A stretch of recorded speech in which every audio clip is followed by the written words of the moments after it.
Yeah, here we are at the Jack in the Box surprise. There you are. It's 13/27.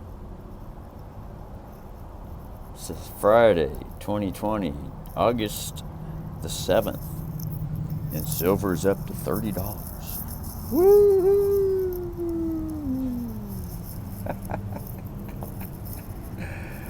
Anyway, the purpose of this video is some brother named TJ at the Natron Wood Products where I'm working at over here in Jasper, Oregon. Fucking took a cheap shot at me. Fucking kicked me in the head and punched me, or not in the jaw, both sides of the jaw. One with a right kick, one with a left punch. While I was bending down to get some wood off the ground. Anyway, so that's for the record. That happened last night at the end of the shift, right at the very end, about 10:50 or 10:45 p.m. That'd be 22:45 military time. But so I ended up explaining what was going on to the puller, or no, the supervisor. And the supervisor basically said he was looking for a reason to get rid of the guy. So it kind of put a nail in the coffin. But yeah, basically bully full of assumptions. What it gets down to. Bully full of assumptions, playing games, playing both sides of the fence, as though playing it off like he's joking with things, but he's really serious. All depends on how I reacted to him. So, but it's still toe boot too, man. Surprise, surprise. And it all came down to, what are you looking at? Or something like that. And I told him, I said, I just mirror reflected everything back to him.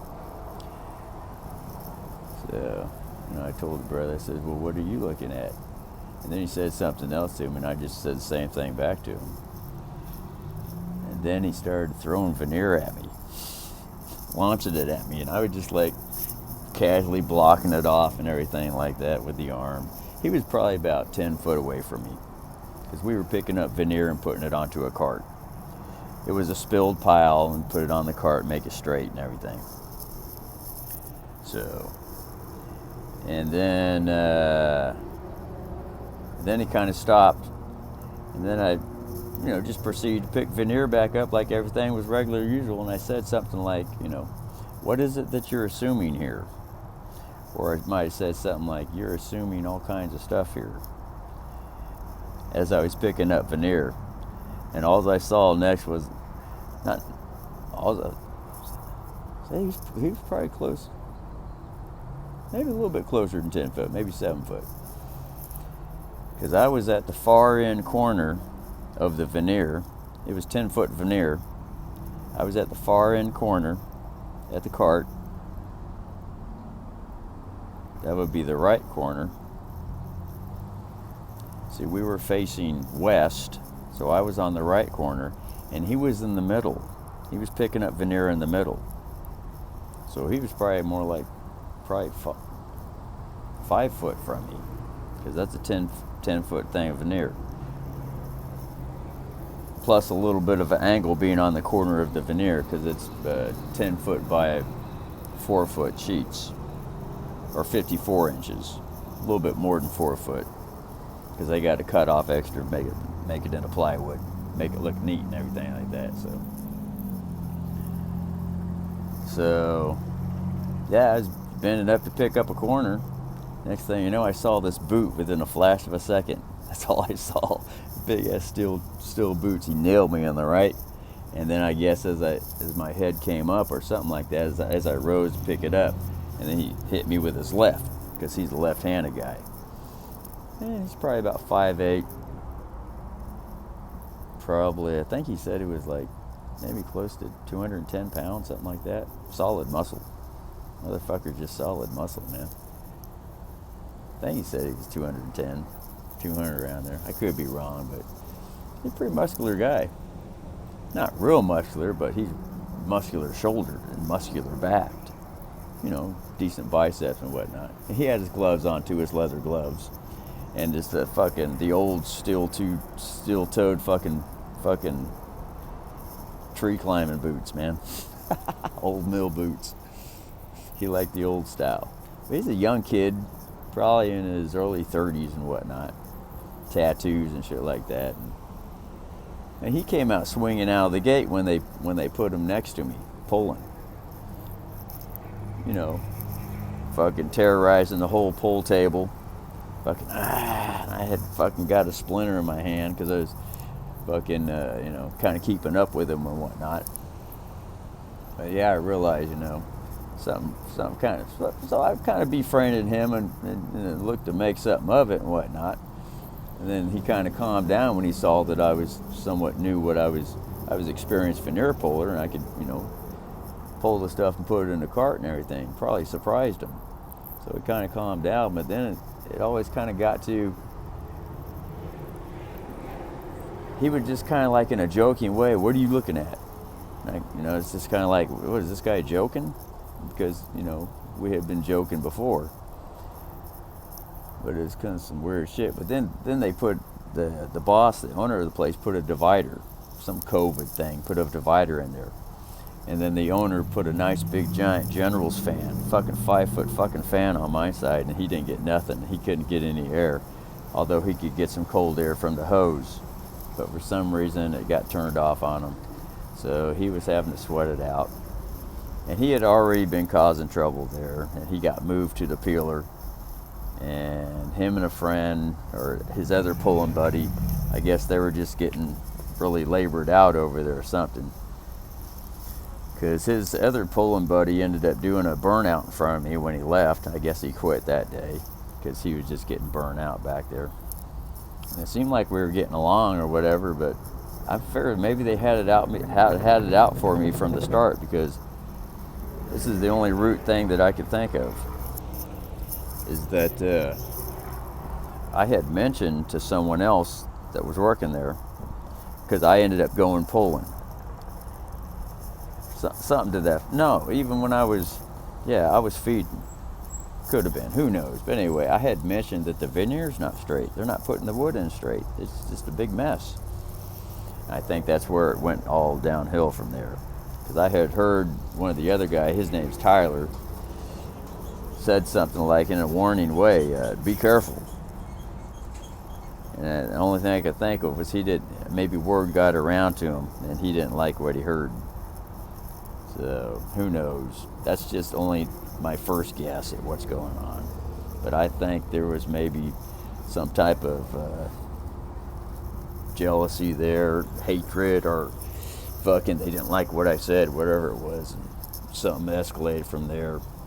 Maybe they were planning, maybe they're trying to get me over to the polar and whatnot, and so they could make life hard for me over there, or who knows what the fuck's going on. It could be all this stuff that I do in the backyard too, because word gets around town, be getting around town stuff that I say, out in the backyard, because I expose everything that's fucking going on, because I'm a fucking private military officer with a fucking warrant, international warrant on everybody that's involved in the fucking so-called drain, the swamp drain, all that shit.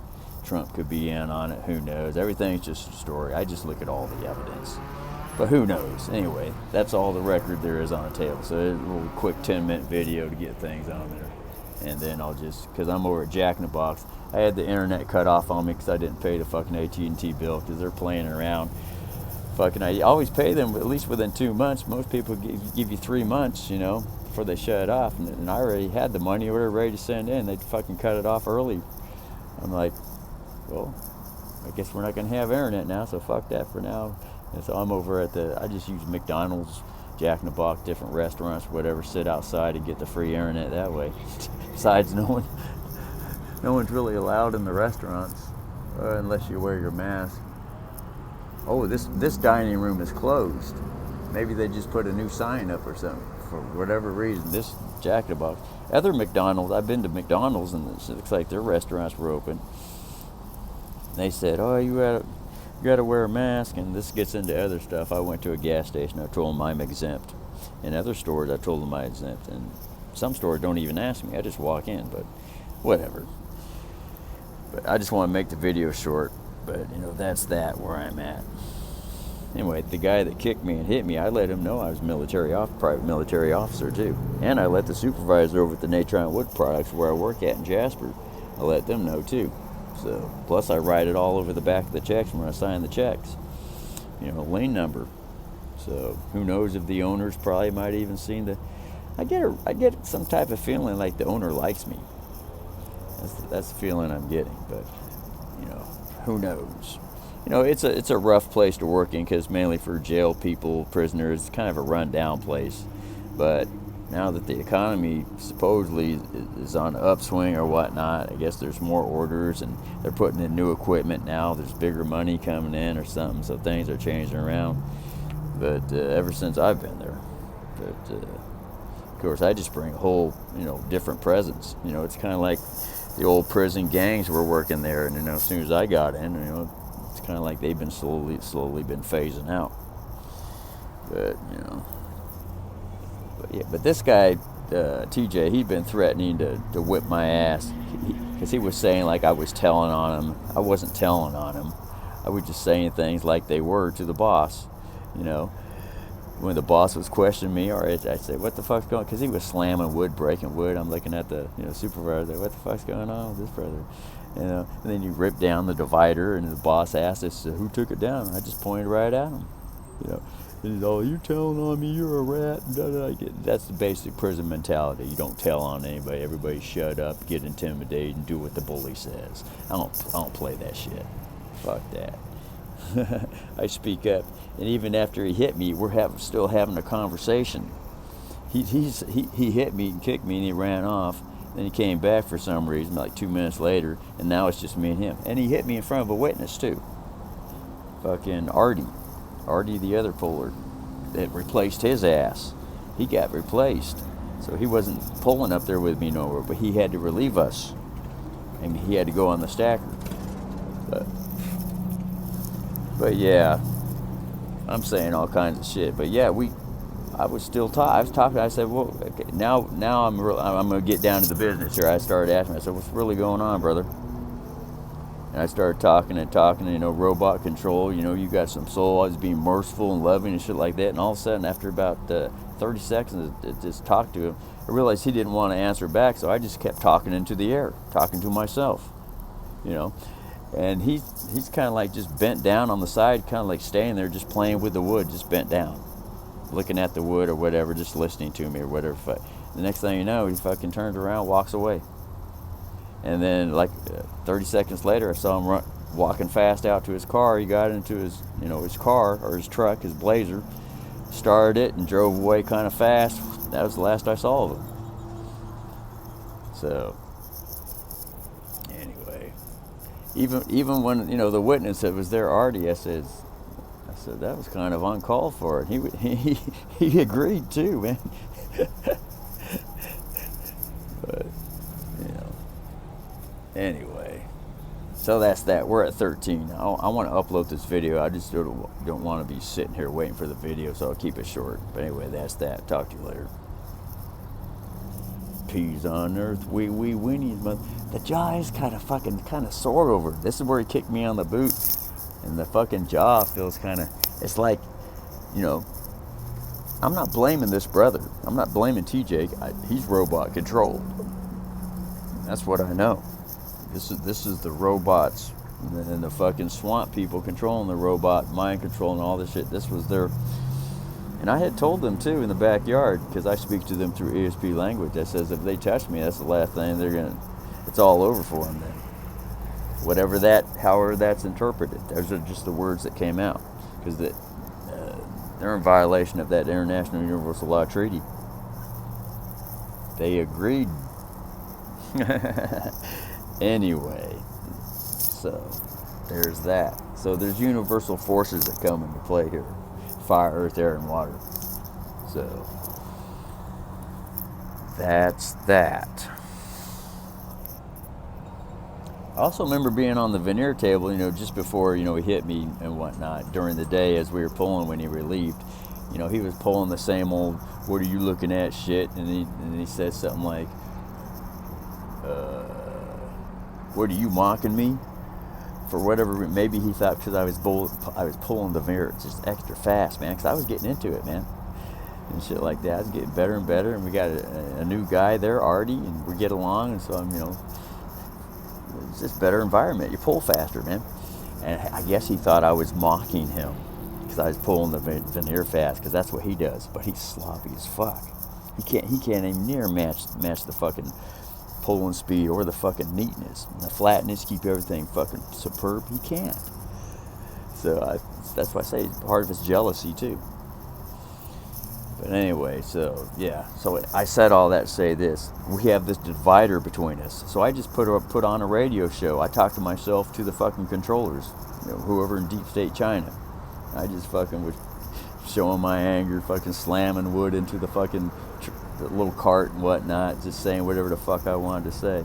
Pussy, fucker, fucking robot control. I'm not talking to you. I'm talking to the robot, talking to the soul. You got a soul. And that shit like that. And he would I could just tell he just kind of like didn't know what the. He just at first he was kind of like, what the fuck? And then I just kept going on and on. And I could tell he just really didn't know what to do with it, except probably just build up anger within himself, whatever, because he probably thought I was talking to him. And I wasn't. He was just an indirect recipient, taking things personal as robots do. They always identify with shit, and it's not even about them. Although the little soul is connected, and has some capacity to distinguish. But anyway, we're at 16 now, but I guess that's all the vital information that's coming to mind. So we're going to call this a vid, and we'll talk to you later. Unless something else wants to come, but I don't feel it. So anyway, that's it. Later.